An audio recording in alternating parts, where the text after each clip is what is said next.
Yeah, g'day, Dave here. Welcome to QuickSpin.tv. Today we're having a look at the Harley-Davidson Low Rider S.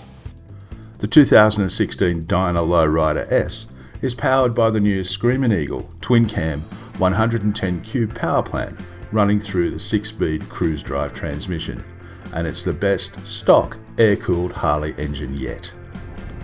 It is more responsive than the other 110 cube engines currently available from the Softail range, although it does vibrate more than the counterbalanced B variants.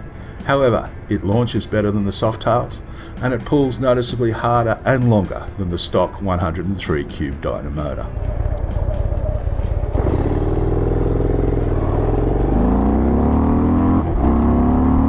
It features a 101.6 by 111.1mm bore and stroke to give a 1801cc displacement, and a heavy breather intake is fitted as standard.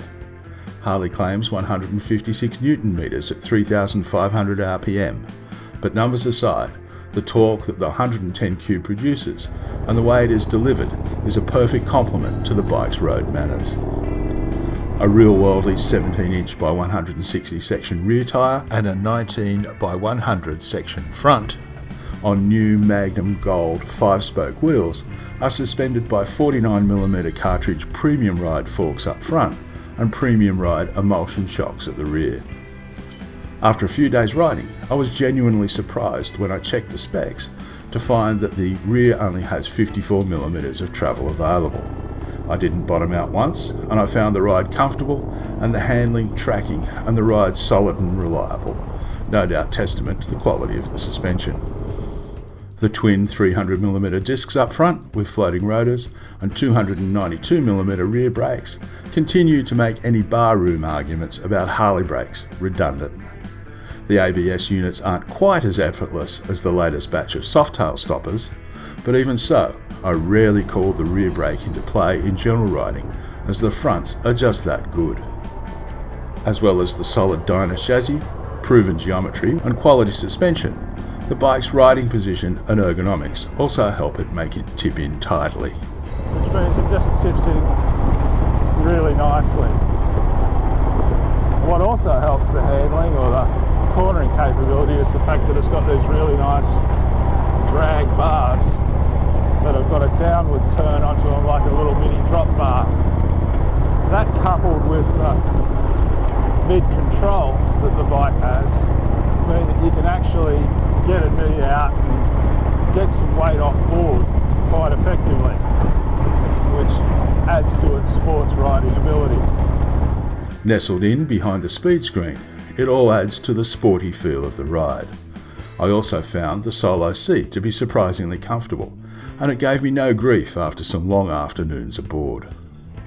It has performance, brakes and handling, and then there's simply just looking at it. Maybe it is the memory of halcyon days lusting over the 1971 XLCR Cafe Racer that made me look so fondly at the Low Rider S. The John Player special colour scheme, the black on black, and the way the line of the bike worked so well to my eye.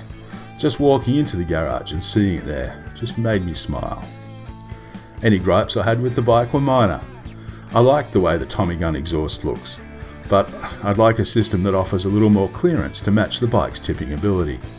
I liked the separate tank-mounted tachos sitting below the speedometer in the new wrinkle-finish console, but the problem with the piggyback arrangement is that I actually needed to tilt my head down away from the road to see it clearly. But overall, the Low Rider S is a versatile motorcycle with a host of Harley niceties. It has excellent cruise control. Basically, one button in turns it on, one push down sets its speed.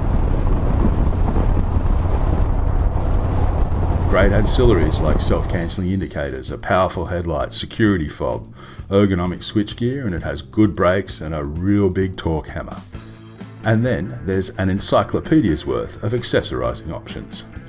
The Low Rider S is well worth a test ride if you're looking for a real rider's Harley-Davidson.